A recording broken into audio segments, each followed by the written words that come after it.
What is going on, MVP podcast listeners? It's your boy, Mitch Gibson, with another episode of the MVP podcast. I am joined today, and we're going to get into this a little bit. I'm not only joined by a competitor, but a local competitor and someone that beat me. And we're going to get into a little bit of that. And I know the reasons why Chelsie Sweazy, my next guest here on the episode, why she's been so successful in her short period of time so far in the insurance industry. And she comes to us from MJ Insurance, headquartered out of Carmel, Indiana. And I did just see, while I was in Phoenix watching an Arizona Diamondbacks game, MJ's logo on the scoreboard. So you guys are growing and doing some really cool things. I like what you guys are doing branding wise. You guys have done a great job for as long as I can remember, 30 years plus, and continue to strive in the market and do really good stuff. So actually, after losing an account, I didn't lose. After getting beat on a proposal, I had to figure out who in the heck this person was. I wanted to know who she was. I wanted to, because she won outright. I mean, killed it. She had a great product. She led with the right things. And I know last episode or a couple episodes ago, I was talking about building a good process, understanding a niche, understanding why building a process for a specific niche is super important. And Chelsie does that very well, and considers herself a cyber specialist at this point in time. So we'll get into some cyber and all that jazz as well. But Chelsie is a mother. She is a wife of a firefighter. She is very encouraging. She's always willing to help. And, her main goal is to help other businesses succeed. And that's what she's doing here in the insurance market. So Chelsie, I appreciate your time and welcome to the show. Yeah, thanks for having me. And so it's funny that you said Arizona Diamondbacks. So we've got that Phoenix location. We just expanded into Denver too. So MJ's definitely growing. They've been around for over 50 years. They started as like 2 people and it's ballooned to almost 200. So I'm excited to be a part of that growth. But yeah, absolutely. Well, those places are the 2 new locations are in my 2 favorite places in the country. And I saw you had just traveled. Yeah, I saw you were traveling. I was just there. I went, actually, that was my first vacation to actually relax and enjoy time. And the first time I actually been to Scottsdale and actually just stayed longer than a day. It wasn't for baseball or something. So I enjoyed it greatly. And then I went to the Arizona Diamondbacks game. I'm like, damn, this MJ insurance group is just absolutely murdering it. So I said, it reminded me that I needed to get in contact with you and get you on the show. So without further ado, I appreciate it. I have a question for you. And if anyone follows you on LinkedIn, if they don't, I would highly encourage it because she does put out some really good content, whether that's for her entrepreneurial mind or whether that's insurance driven related. She's always got some good content out there. So I would give her a follow. But the question that I saw that you had posted a few days ago, I found it very interesting, and it gave you think it's a pretty easy and simple question to answer. It's very opinionated, but it's got a really good backstory. And I want to get into that question. We'll get into that question real quick, Chelsie. And that question was, would you rather have $30 trillion or 30 trillion friends? Give us a little bit of perspective on that, how that question came about and why you decided to post it. Yeah. So I'm a working mom, and just like many working parents, sometimes you get a curveball and a kid gets to come home sick from school. And it's funny because when the nurse called, I was up in Carmel and we live in New Palestine. So it was 30-45 minute drive. And so I asked the nurse, I'm like, is he sick? I really need to come get him. And she said, well, his fever's on the cusp, but here, why don't you talk to him? And so he got on the phone and he just started crying. And I was like, that is so unlike my kid. He is sick. So I'm coming home. So I was working next to him last week. I'm trying to prospect, sending, cold emails, cold calls, just thinking. And he's like, Mom, just one question. And he asked me that question. Of course, I did not stop what I was doing. I just continued to type. And I was like, well, $30 trillion. And he's like, is that your final answer? I said, I think so. Should it not be? And that's when he went down the whole spiel of, well, if you have 30 trillion loyal friends, you could ask each loyal friend for $1 or even $5, and then you have even more money, and you also have relationships. And I thought, wow, my kid's really smart. How did he come up with that? Well, he informed me he learned it from YouTube, but hey, I still think that's a good answer. I mean, we're in the relationship business. And so I thought, yeah, that's true. You could have $30 trillion and not have any friends and no one to talk to, and not nearly as exciting. So I think I would change my tune and go with the 30 trillion friends after thinking about it and learning from my child. So there's, I think that's for me, it's a double-edged sword. I like the 30,000 or 30 trillion friends thing because it does make a whole bunch of sense. And I think it's more so, in my perspective, it's more of a, here's how you should look at building relationships, more so rather than how can you take the money and benefit more from it. The entrepreneurial business mind of mine is like, I'll take that $30 trillion and be able to go turn that into $120 trillion, right? But on the same token, the moral of that story is, and how it impacted just this 11-year-old son of yours, which is impressive. The fact that he had the attention span to sit there and listen to the video and understand, and get to the question and then get to the answer and why. And he transcribed it to you very, very clearly. So one, the information on that video is there, in my perspective, to teach people, especially maybe even younger agents here, why it's super, super important to build those relationships. And not just when you build those relationships, maintaining them. And the maintaining of the relationships can become very, very difficult. You get it on a daily basis. You as a mother, having kids, a husband that's a firefighter, you got to juggle a lot of things. You guys juggle a lot on top of sports, on top of this, on top of the other side hustles that you got, because you are an entrepreneur in my mind. You've got other things in play. But if it wasn't for the relationships that you build, those 2 things or 3 things that you do wouldn't mean anything. Correct? Right. What in your eyes, in your mind, in your heart, what does building a relationship mean to you? And what is that following up and building a relationship post? I've got the relationship there. How do I continue to keep that? What does that look like to you, and why is that important? Yeah. So I think building the relationship and then cultivating the relationship is both 2 very important things. And if we're being honest, I love relationships. And I think for me, coming into this sales role, having been on the carrier side for a number of years and just getting into the whole cold outreach, that's probably been the biggest struggle for me, because I'm so relationship driven, and it's hard to make a relationship over a cold call or a cold email. But that's your first outreach. So for me, I think relationships, that's trust, right? They're trusting you with their business or their ideas, or, they're sharing their goals with you, their strategies. You guys are brainstorming together, you're working together, and then you're cultivating that. So for a lot of my clients, I'll share content that is probably, it could be relevant, it could not be relevant, but I want to make sure that they're in the know, because they've trusted me as their advisor to really consult with them, not just on the insurance piece, but the risk management piece. So in terms of my career and relationships, that's something I really strive to do, is be there for them no matter what. And I'm sure you do the same with your clients.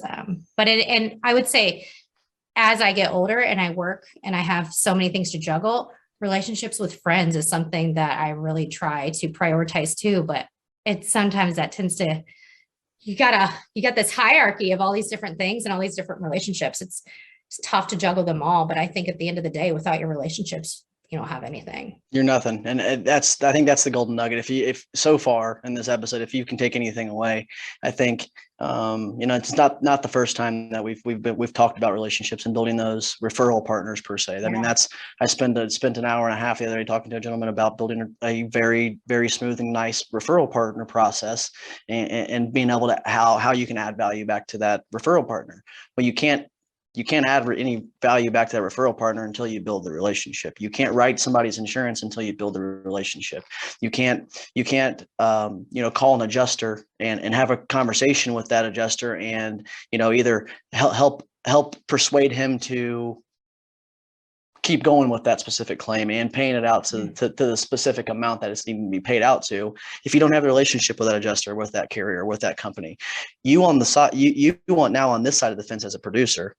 Yeah. Rewinding backwards to being on the carrier side, how important was that relationship between the agent and the carrier? Because I talked the other day too about, when you start apping up stuff and you start sending the stuff in for it to be rated, or to send a submission in to have a discussion with the underwriter. If it's one of those industries that might not be in their wheelhouse, but because of your relationship with that carrier, you're probably going to be able to get that through the door. That's huge. Yeah. I mean, that is huge. How many people out there, this is a rhetorical question, obviously, how many people out there actually still pick up the phone and call their underwriters? How many people do that? Obviously, you on the carrier side, how important was that getting a phone call rather than now. I mean, I feel like email is just it's a way of putting something else on another checklist. Yeah. Instead of getting that answer immediately.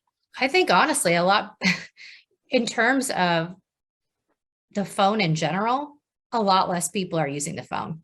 They're going to the email, they're sending an email, and which is great. I love email communication, but think about all the emails you get in a day. Like that's not really going to build the relationship. It's the conversations, it's relaying the story. So you've got this really difficult prospect, you're trying to get a quote on it. You know, it could potentially not be in the underwriter's wheelhouse, but if you can share the story about, okay, this is what they're doing. I see you're seeing, you know, their losses, or I see you're seeing this, but this is what this company is doing to be better. You probably have a better opportunity than just sending in a submission and hoping it sticks, you know? But yeah, I was going to mention on the whole relationship piece, just a book that I found really great when I started. I don't know if you've heard of The Go-Giver. I have not. They've got a series. So there's The Go-Giver and then there's Go-Givers Sell More. And it talks a lot about relationships and how, you know, showing up at the end of the day, my goal is to just give and help as much as I can. And that comes back tenfold. But those are a couple good books that I read when I started. You say it was Giver. What was the second one? Givers or Go Give, Sell More. Go-Givers Sell More by Bob Berg. It's a green book. It's a good book. When I post this episode, I'll put that in somewhere in the description or somewhere where you can go find that. Maybe even a link to the Amazon. I'm assuming it's probably where you can get it. Amazon does it all. I'm confident that's where I ordered it from. How many Amazon packages do you get a month? God, it's a random question. I don't know. I think I've gotten 5 in the last 3 days. Oh gosh, maybe we should move on to the next topic after that. I was going to say, you know how as a working mom, if my kids need something and I know I'm not going to get to a store, that's where I go. I'm like, if Amazon can get it here in 2 days, it's faster than me getting to a store in between working and then running them to sports. So yeah, Amazon saves me a lot. Maybe I should actually just sell on Amazon. You could do that. Well, that honestly, that was not the reason why I asked that question about you. How many packages do you get a month from Amazon? But your answer just led into a great piece of context that I know will end up being a good conversation. Yeah. And it's the added value piece. So Amazon, the reason why it's so fun and why you use Amazon and why it's the first thing that comes to your mind, not only is their branding just absolutely amazing, but the way that they do business. Convenient. Is very convenient. And the thing that they do for you is they add value to you by making it very quick, seamless, easy to use. So by using Amazon, you know, with Amazon Prime, I can have it here maybe less than 24 hours, maybe same day, maybe 2 days. But for you to get a package a week later from Amazon is very, very slim, I feel like, to these days. And it goes hand in hand with the world of insurance. And I think any business, the reason why they're so good is because they're added value, and their value prop to the consumer is the quickness. I want it now. I need it now. You want to go to Walmart, you go to Walmart because you can go grab it off the shelf, scan it, pay for it, and take it home. You've got it. The thing now with Amazon, you can go buy it, look at it. You can even try it on. You can even try it on and then send it back if you don't like it. And it's there quickly. So in the world of insurance, what are you doing to add value? And I think that goes to this question in this conversation here, Chelsie, is you can't just go after you've built that relationship. You can't just go to that someone and say, hey, let me quote your insurance, especially if we're talking, you know, $100,000 plus accounts, middle market stuff, or even just, I mean, in general, you can't just walk up to somebody and them not know who in the heck you are, them not knowing the services that you provide, and you not being able to add any value from the beginning. That's, for me, I'm probably going to steer clear of that. Right. It's huge in the world of commercial insurance. And I found that out after, in my perspective, getting absolutely stomped on by you on an account that you currently write. And I think it's amazing because the reason why I've done, and Chelsie, and this is probably the first time I'm going to admit this, but the reason why things have came together for me in the last 12, 24 months was because of that. And I'm extremely blessed and thankful. I hate saying this, but I'm glad you kicked my ass. And I'm glad you did, because it made me go back, lay everything out, and try to figure out how I got beat. And I'm curious. I got. So what did you do different? Yeah. I didn't bring something to the table of here's how I can fix a bad situation. Here's what makes me different from Johnny's agency. Here's what makes me different from your current agency. Here's what makes me different from MJ or Chelsie. Because at the end of the day, how they do business, I didn't know who in the heck you were. And that's great. I mean, they're not going to share people's names and information with you, right? If you're working with a pretty high valued prospective client, it's going to be a dog eat dog. Whoever brings the best product and service to us is who we're going to do business with. You did. I didn't have anything outside of the ordinary. Didn't learn that until after the fact, right? So taking a negative of getting beat, turning it into a positive, and learning that the most important piece moving forward for me when I'm actually out calling, prospecting, cold call, cold email, is I have got to master my process and have my added values. Yeah. What am I going to do that's going to separate me from that other person or that competitor? And how can I help them out? If your thought in the head is how can I save them money, you're going to lose 99.9% of the time. True or untrue, Chelsie? Oh, so true. I never, ever, ever lead with price. I'll be honest. At the end of the day, I don't ever go into any meeting thinking I'm going to win this because I'm going to be the cheapest. Because for me, having come from the carrier side, I know too much what happens if they don't have proper coverage. So I'm not interested in taking someone's program and just recreating it with a different broker or a different carrier. Now, let's say that they've got an amazing program, they've got an amazing carrier. I think the rating is great. I am the first to say, hey, look, it might not make sense for you to move. Sure. We might not be able to do anything different than what you're getting. If you're okay, for me, I want to be able to give that value. So I want to be able to consult. I want them to call me if there's an issue. Let's talk through this together. And in terms of prospecting, that's something that I've really tried to do in my outreaches is every email I'm sending or card I'm sending, I'm trying to include a piece of value, whether it's a news article that I read that I think is relevant to their industry, or maybe it's something new that came out on cyber, because as we know, that's ever evolving. I'm just trying to give them something so that even if they decide they don't want to respond to the email, they're like, oh, wow, okay, I could use this. Or, I'll send a downloadable PDF and I'll say, hey, feel free to print this out and share it with your team if it's relevant. But I think that added value piece is critical. And I hate the quoting game. Sure. I don't want to do that. I'm not interested. I want to see if I can help and how I can help. And if not, then yeah, no, I don't want to sit here and exhaust my carriers trying to give you the cheapest price, especially if it leaves you uncovered in certain areas, which can happen too. So yeah. And I know identifying that specific that specific time frame that we're talking about here, and just we're not going to go into detail, but it was a manufacturer of some sort, Yep. and for me looking back and doing the whole identification cause of why I got beat, it's just young and uneducated. I mean, young, uneducated. The sales piece is, I mean, I can sell. I mean, that's the thing. Yeah. If you're in sales role, you should be able to sell. If you're a producer, you should be able to sell. That's not the reason why you're there. You've got to be creative enough and put yourself in that business owner's shoe and say, why should I choose that insurance guy? Why should I choose that insurance girl? Why should I choose that company? Yeah. Oh, well, they have an online learning center for all of our employees on the manufacturing line that they have to do at least 12 credit hours a quarter. And they have to go do those 12 credit hours. And that was brought to my attention from this insurance carrier or this insurance agency.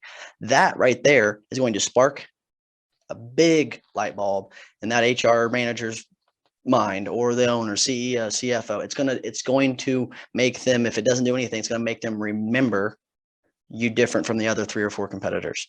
Right. But the ideal situation for you to understand, and what Chelsie just said, is if you aren't being consistent with the adding value piece, if you aren't, delivering what your deliverable is in this case, what's the point of even prospecting that client?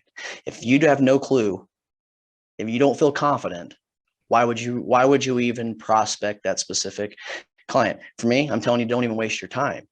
Educate yourself about it. See what the biggest loopholes are in that industry. What's facing the troubles of that industry. Ask them the question. We don't do enough asking the owners, CEOs, HR, CFO. We don't ask them enough.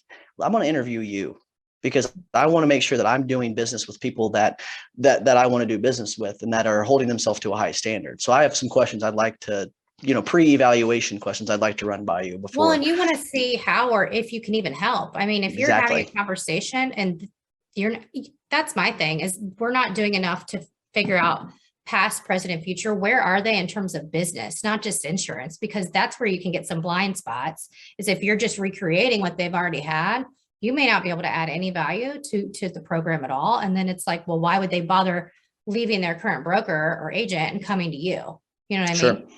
And I think too, the key thing that I'm going to lead me to my next topic with you is being a specialist at a specific type of insurance. Yeah. One thing that I see you day in and day out do is you're cyber driven. The cyber changes all the time. Cyber risk continue just to expand massively, and they're going to continue to expand as we see technology continue to evolve, technology continue to grow, businesses going more e-commerce, businesses going 100% online. We're seeing agencies across the country right now go completely closing the doors. We're a 100% digital online agency.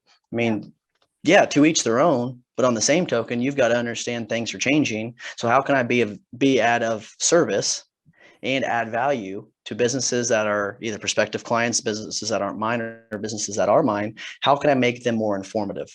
And for you, you're big into the cyber piece, and you're way more of a cyber specialist than I could have ever than I am think I'm going to be in the next 2 or 3 years, but that's okay, right? What was it for you that made you say, okay, I need to start using cyber as a key way or key leeway in for me having some conversation with businesses or business owners, whether that's marketing stuff that you're able to do, whether that's, that you've learned cyber over the last 5 to 10 years from being on the carrier side, and the importance of it and why it's so needed at this point in time. Because 5 years ago, cyber was just a la carte item. In my perspective, cyber is something that you need now, no matter what you have. Explain to us that, and why cyber to you that's so exciting. Yeah. So I don't know. I don't know if I would call cyber or insurance in general as exciting. But, True.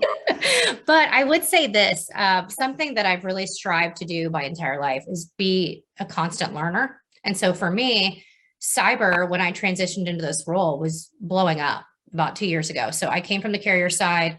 I would say 10, 15 years ago, it's rare to see someone have a cyber policy unless they sold, online. And there are still some people that think you don't need a cyber policy if you're not selling online, which I would say false. If you've got data, which we all do because we're using our computers, then you need a cyber policy. But that just goes into the agent trying to sell, some value there with the cyber policy. But for me, it was a matter of just learning, realizing that, hey, this is clearly an issue that's going to continue to evolve. How can I stay aware of this trend? And it's just constant learning, whether it be a webinar, whether it be an institute's course, whether it be a carrier, CE. No one wants to talk about CE and insurance, but hey, I attended an entire day of CE last Tuesday. And while I could have found an easier way to get my CE, for me, it was on cyber. And I thought, if I'm going to try to be a subject matter expert, I better know what I'm talking about. Sure. And so I am constantly trying to learn. And so cyber just became the thing. I think it's a trend that's not going away. Cyber continues to evolve. I don't think that's going to change either. I think we're going to see some carriers pulling out, not even wanting to write cyber anymore. So it's just constant learning and wanting to be on top of the trends and how I can best help companies. Now, I still have some companies and clients of mine that they don't have cyber yet. I've been working on them for quite some time, but they haven't seen the value, or they haven't taken the time to invest in the cybersecurity to even be able to obtain a cyber insurance policy, which that's a whole other, we could spend hours talking about that. I agree. The thing too, I took 2 things from that, Chelsie, and I actually wrote this one down because I think it's going to make a good clip here very soon for a piece of content. But what she just explained with the situation of why cyber is important to her and why being a specialist in that specific field is important, right? So the first thing I heard you say was, I identified what the issues were, right? You can't do anything without identifying the issues. She found the issue that's evolving, which cyber. Every business has a cyber risk of some sort. 2, she's educating herself, so she's learning. She's learning about the product. She's learning about the different markets out there that are getting more. The risk is more wide variety than another. Okay, but what she's done by being able to do that is now she's able to educate others. which in my perspective is called adding value. She's adding value to other people, whether they're her clients or whether they're not, or whether they're soon to be clients. By her being able to educate, when she decides maybe that manufacturer down the road here, I want to make sure that I get they're a prospective client. How can I get into their business without being so insurance jargony? So here's, let me quote your insurance, the whole typical agent 101 that's out in the world. Let me stop by and see if I can, with the sweetness of my heart and, telling them I can save them insurance month's premium. Let's see if I can get their quote. No, that gives her an ability to say, oh, that manufacturer's got a massive cyber risk. Mm-hmm. If I can get in there and do a cyber risk assessment, that's all I need. I need a chance to do a cyber risk assessment. I'll be able to find something I'll be able to find something within that assessment that's going to give me the context and the analysis to be able to go back to them and say, hey, there's an issue here. Here's how we can solve it. And here's how we can continuously educate and monitor it for the ongoing future, which in regards, that's called a risk advisor.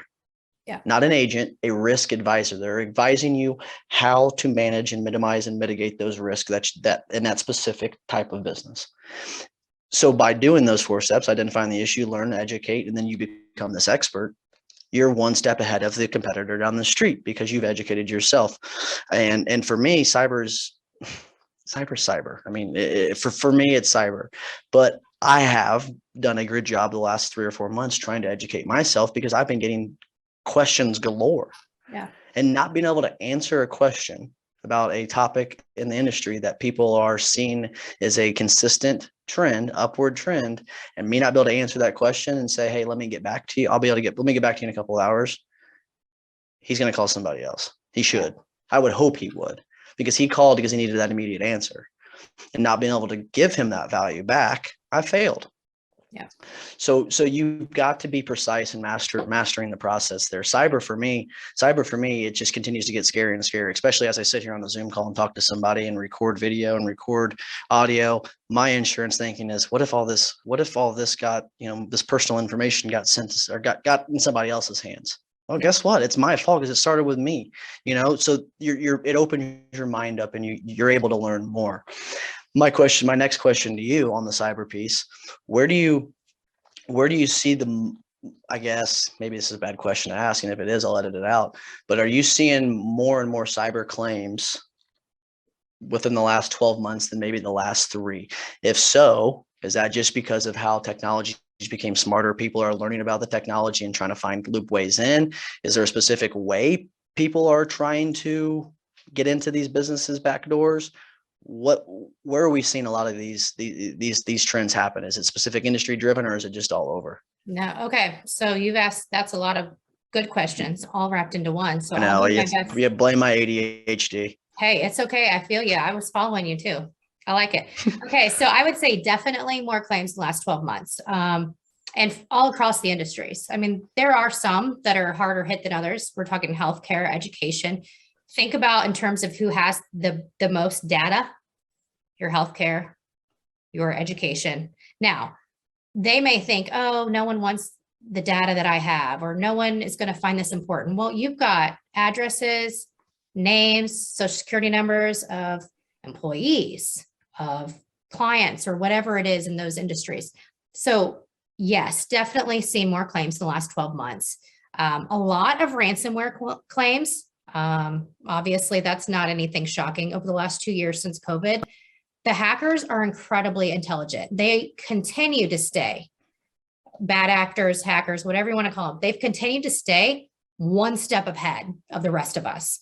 In terms of what can organizations do to protect themselves, MFA is like baseline now. If you don't have multi-factor authentication on your systems, and I'm talking on all of your systems, then you likely aren't even going to be able to secure a cyber insurance policy in 2022.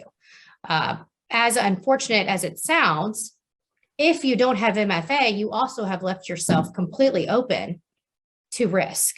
And as a risk management consultant, that's always my first thing that when we talk about cyber, one of my first questions is, do you have MFA? And there's some companies that they don't want to mess with MFA, because it takes an extra 5 seconds. I know when I log in my bank, you know what I mean? You don't want to have to go and get that dang code. PayPal does it to me all the time, or Amazon if I'm on a different computer.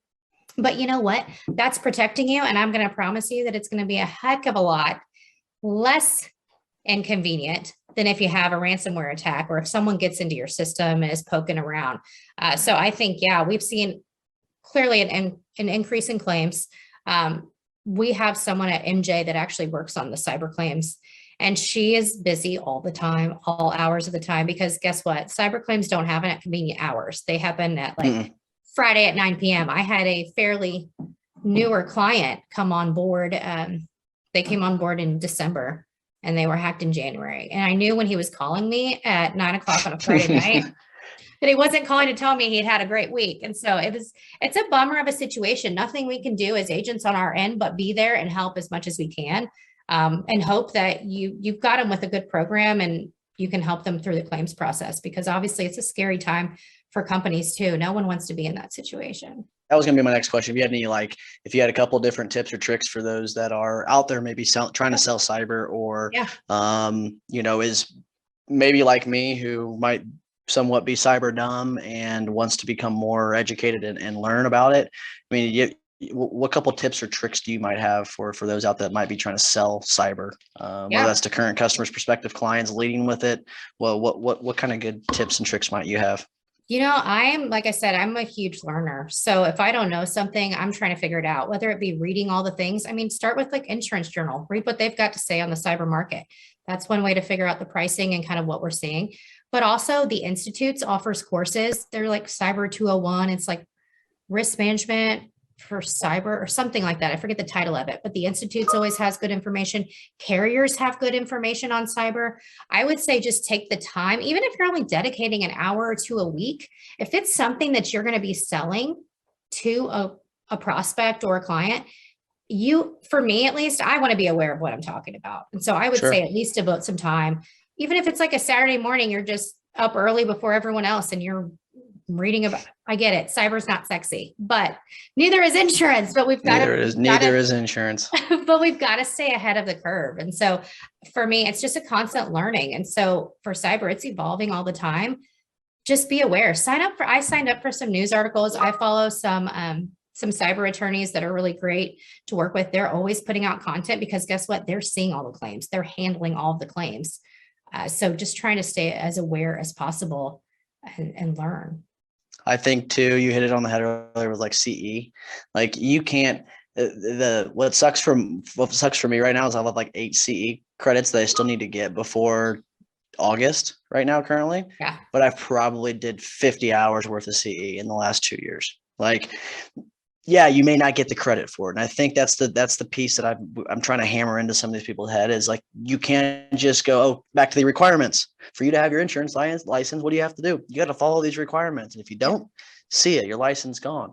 So when these requirements are given to you, don't just think, oh, once I get my 24 hours, I'm good. Yeah. Once I do this, I'm good.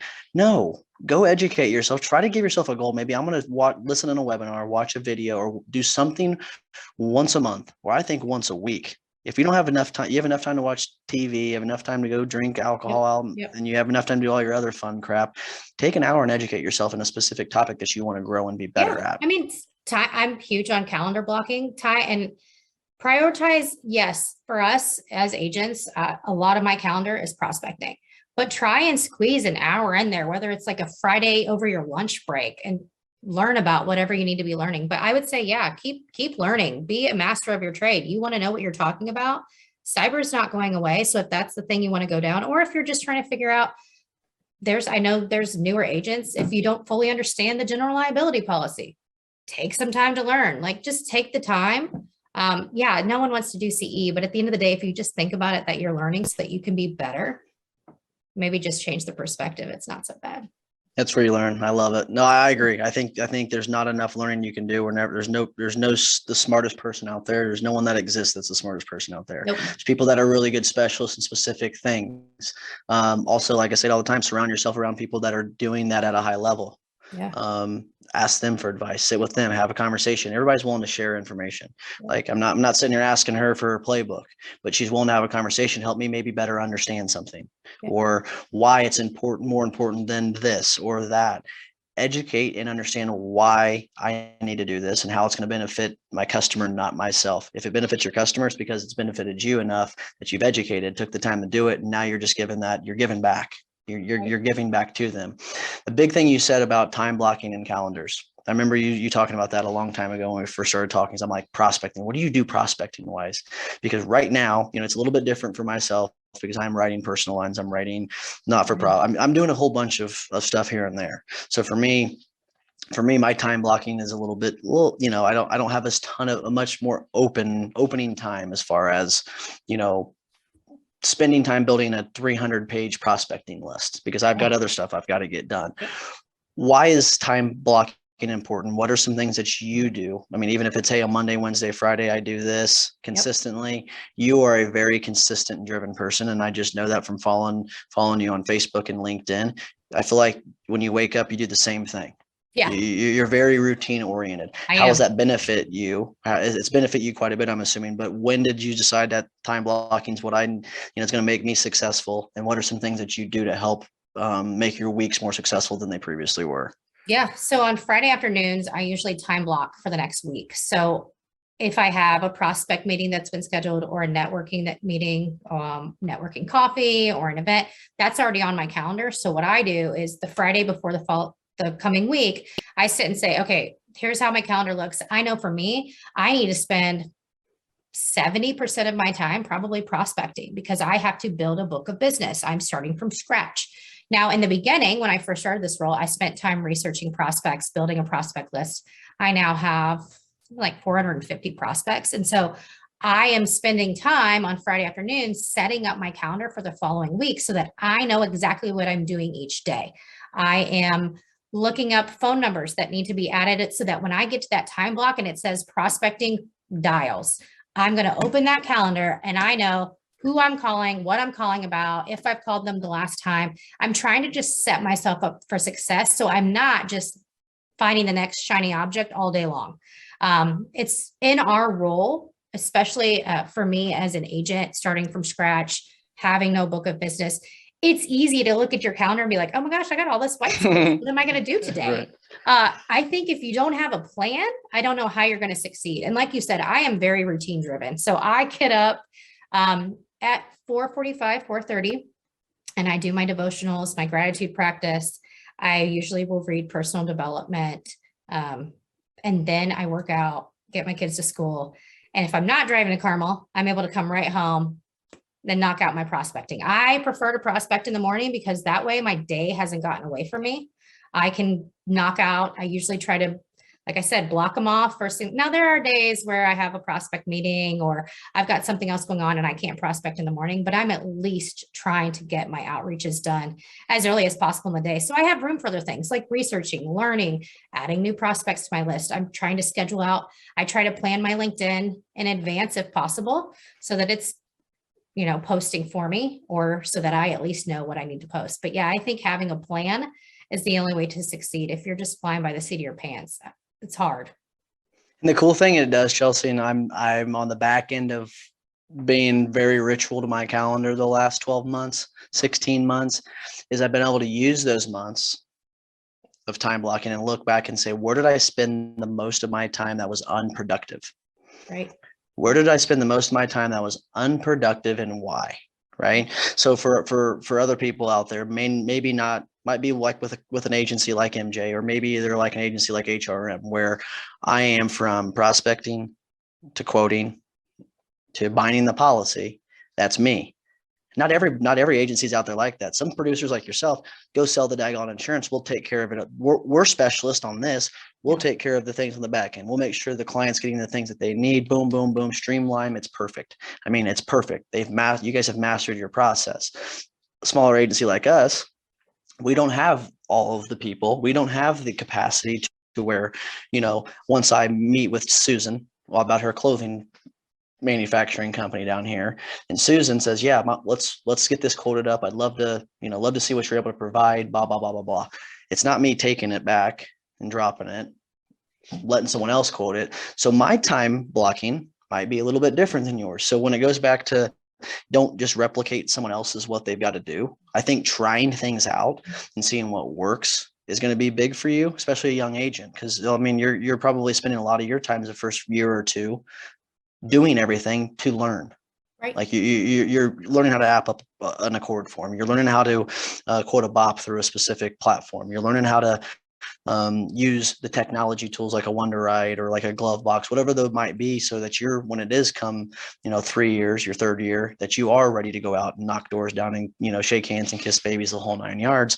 But if you don't time block and set time for yourself to focus on specific things, you are going to be few and far between your competition. It's just going to become a longer process before you're able to go out and start selling insurance at a high level. Time blocking is not easy. I can tell you that. But you've got it down to a T to where you know that it's accountability. If I don't get this done, it's on one person. It's on me. I've got it laid out right here. Mitch, do this. Do this now. And you know what? decide, I'll get back to that. I would say if you're time blocking too, for me, I try to evaluate every month. Did this work? Should I have added more here for client services? Those are those emails, because if I'm prospecting, my goal is not to be in my email responding to client emails. You know what I mean? Like you have to adhere. It's one thing to time block. It's another thing to adhere to the time block. And that's something I've had to learn myself.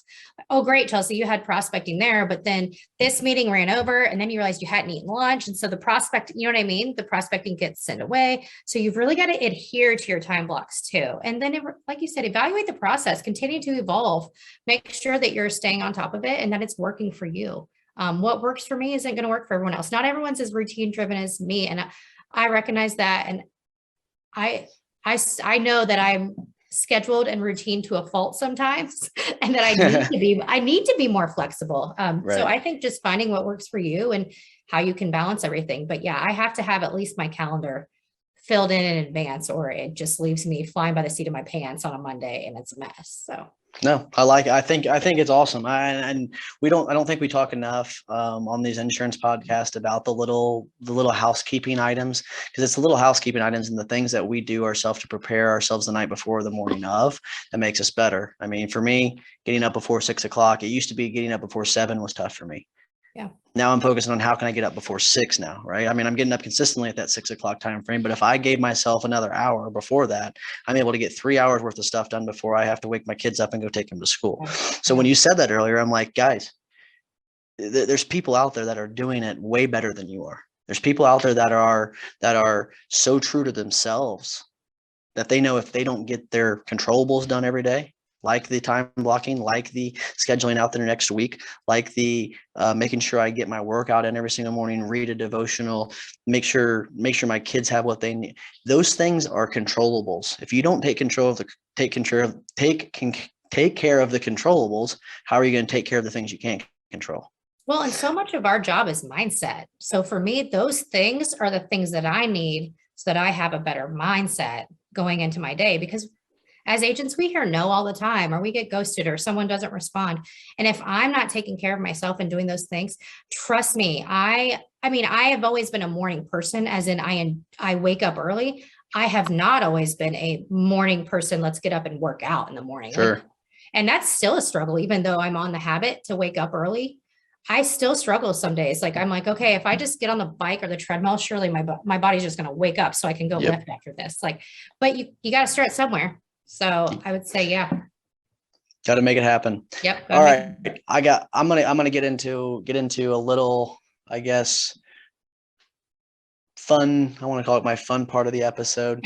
I ask these five questions every single show, and they're my favorite questions. And I ask them on my Inside Indiana podcast, and also this one, because I think it gives some perspective on who you are, some things that you like, and then also some of the questions also give you will give some good advice to people out there in the world. And I think everybody could always use some good advice. We're always posting quotes of what someone said. We're always posting little graphics of, here's what Elon Musk said 10 years ago about this or that. It's really, really important to me being able to take something away from every guest. I mean, this might sound selfish, and listeners out there, I don't care, I'm sorry, but I like to learn something from every single guest of mine. That's the whole reason why I have this show, is how can I learn from this person? And it usually comes from one of these 5 questions. So I guess to get started, Chelsie, what is your favorite color? Well, if you ask my kids, it's black because it's all I wear, but they tell me they tell me it's not a color. So I would say I like the color yellow. I love sunshine. The grayness Love of it. Indiana is a bit depressing. Yeah, especially today. Especially Today's rough. today. We Yeah. can't complain if we had 85 all weekend, but if it was 80, if it was 85, I'd be eating ice cream. So what's your favorite flavor ice cream? Ooh, so I had, and I don't remember when it was because I don't know if they still have it, but it's peanut butter cookie dough ice cream. So I don't like chocolate. I don't either. Peanut butter cookie dough. They had it out at the Mug in Greenfield one time. I cannot remember where they get their ice cream. I think it's Sundays is the name of the ice I cream. don't know, but I'm going to call Chris Baggett after this episode Yes. and tell Chris he better get the peanut butter Yep. Peanut cookie butter dough back in dough. there. It is heaven because I don't like chocolate. I've never liked chocolate. And but I like cookie dough. So peanut butter cookie dough ice cream. I could eat a whole tub of cookie dough right now. Yep. Yeah. I'm telling you, you need it. It's good. If you could spend 24 hours with anyone in the world, dead or alive, past or present, who would it be and why? That's a good one. I know you're a Mrs. reading books and you're all on top of that, but that's probably a trick question. It isn't, because I feel like I have two answers and they're very different. Like, let's hear them both. Yours might be the first one that's given two answers. Yeah. So my faith is really important to me. So I wouldn't mind spending time with Jesus. But I also think, which these two are not necessarily on the same level. So I already know. I can't say Jesus and then like a celebrity. Like Lord, I'm gonna have to pray later. But I would love to pick Oprah Winfrey, her brain. Like she is super smart. She's accomplished so much. And just off the cusp, I think she'd be someone I'd like to have a conversation with. I don't know if I'd want to hold 24 hours. I'll spend the 24 hours with Jesus. All right, next question. If you could visit anywhere in the world, where would you visit? Oh, man. A beach. It'd have to be a beach. And there's some pretty beautiful beaches out there that I have not been to yet. I've heard Aruba is beautiful, St. Thomas. I've never been to any of those, so I don't know if one's better than the other. So I'll just say Aruba for now. Okay. But I grew up in the South, so I love beach and warmth. And where in the South did you grow up? I grew up in South Carolina, so near Hilton Head. Okay. And we try to go back to Hilton Head quite often. I moved to Indiana in high school, so I am still a Southern beach obsessed person by heart. So. And she loves Indiana's snow and crappy weather. She gets to see all the seasons. I do. All the seasons in 1 week. And, yeah. It did too. It snowed about 2 inches and then it was 85 and now it's rainy and about ready to tornado. Yeah. Welcome to Indiana. All right. Last question. If you could give a piece of advice to anybody out in the world, whether that was business-wise, insurance-wise, personal-wise, or maybe it was somebody that gave you a good piece of advice back in the day or recently, what advice do you have for somebody out there? Yeah. I have a couple, and I think I've said one of them, which was always be learning. Like, I feel like we should be constant learners, not even just in our field, but it's just in general. Like, if you don't know something, look it up, learn about it. But also stay true to yourself. I think a lot of times that can get lost. And so for me, just stay true to yourself, especially, just being a female in the insurance space. Sometimes it's just different. And so I would say just stay true to yourself and be you. I think you've, out of the questions I've asked, almost 3/4 of them, you've somewhat said kind of the next a topic or a word that's leading me into my next question. And this is going to be my last question, but I think it's the most important question. Yeah. Because we are seeing more and more females evolve in this industry. We're starting to see some more at executive levels and starting to grow and push through that. To be a woman in this industry, first question is, what does that mean to you? And two, do you see in the near future the amount of females at executive levels continuing to grow and expand? Yeah, I think so as well, but I want to hear your perspective. I think it's going to, we're going to continue to see more of it, and I'm here for it. I'm excited about it. I just think there's so much opportunity in the insurance space. I just hope we can get new talent that's female into the insurance space. I'll be honest, I didn't go to school studying insurance. I never thought I would end up in the insurance industry, but it's a great industry to be a part of and to grow in. Tons of opportunity. It's a good field. So I'm hoping that we can get more women in that space and see more of them in the executive level. For me, being in the insurance world, when I started, I think, what's the saying? Pale, male, and stale. Male, pale, and stale as shit.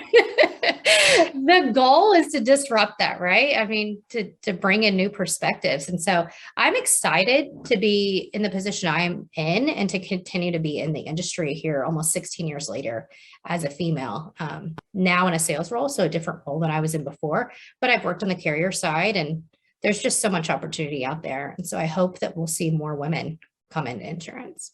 What about if it's the last question I'll leave you with, but it's too good not to ask. For maybe a female that's, on that senior year or trying to figure out what that next step is in their career, what maybe words of encouragement to a female looking at the perspective of a maybe male driven or male drowning might be a better question, male drowning industry. What advice maybe to give them some words of encouragement of, hey, give it a chance. It's not intimidating. It's not what do you have out there that you've learned and seen? My first thought process was get in there and disrupt it. Like get in there, be right alongside. There's nothing that I'm doing that my male counterparts aren't doing. I mean, sure. But I think it helps to have all the different perspectives. So get in there, be the leader. For women, especially, figure out there's so many opportunities in insurance. You don't have to sell it. You don't have to be in claims. You don't have to, there's so many different things. I would say at least investigate it. Like I said, I stumbled into the role at Travelers and I was there for 13 years before coming here. And so I didn't go to school to do insurance. I actually was going to be a lawyer. I don't know if that's any more exciting than being in insurance, but hey, I would say, yeah, get in there and disrupt it. That was the first thing that came to mind when you asked the question. So we'll just go with that. I like it. No, I highly encourage you all. I mean, whether you're male or female, especially female, if you're female and if you're having some questions or, need to decide whether it's an industry for you or something you want to give a try, I think there's not a better advocate than Chelsie to have a conversation with. She's seen it on both aspects of it, the carrier and also as on the sales side as a producer. You continue to amaze me in the sense of the things that you do. I mean, you do a lot of things. You're involved with a lot of stuff. You're very organized, and you're someone who I look up to and really strive to be, especially as good as you are in the morning. And I commend you for that and appreciate the push, even though you didn't even know that you were kind of pushing. Thank you. So, well, I'm glad. I really, really do appreciate that. Now, Chelsie, if anybody wanted to get in contact with you, if you're willing to share this contact information or how they can get in contact with you to have a conversation and just learn more about you, what's the best way to do so? I'm pretty active on LinkedIn. So I would say that might be the best way to reach out to me is just find me on LinkedIn. Obviously Chelsie, Chelsie, and then Sweazy, Sweazy, but they can message me on there. And I always get notifications right away. So that's probably the easiest way to find me. And I'm still trying to feel out the whole LinkedIn presence and trying to be on LinkedIn and figure out how that works or if it even helps. But really, that's about me branding myself. So I'm open to any ideas too. So if someone reaches out to me and they listen to this and they've got ideas, I'd love to hear those too. So. Absolutely, Chelsie. Well, I do appreciate your time. I know I've probably taken up more than I planned to or wanted to. Probably won't be the last time you hear her on this show. And I'm just guessing because she's very good on the microphone and knows how to talk and she knows her stuff. Probably won't be the last time that you hear her on a show, period. So I just kind of gave her a shameless, hey, look out. You're probably going to get people to want to have you on to talk more about other stuff. So keep up all the good work. Anything else, Chelsie, before we pop off? No, thanks for having me. There it is. So for Mitch Gibson, Chelsie Sweazy, you've listened to the MVP podcast, and always remember that you can make a difference. Have a good rest of your day, and we'll catch you next week.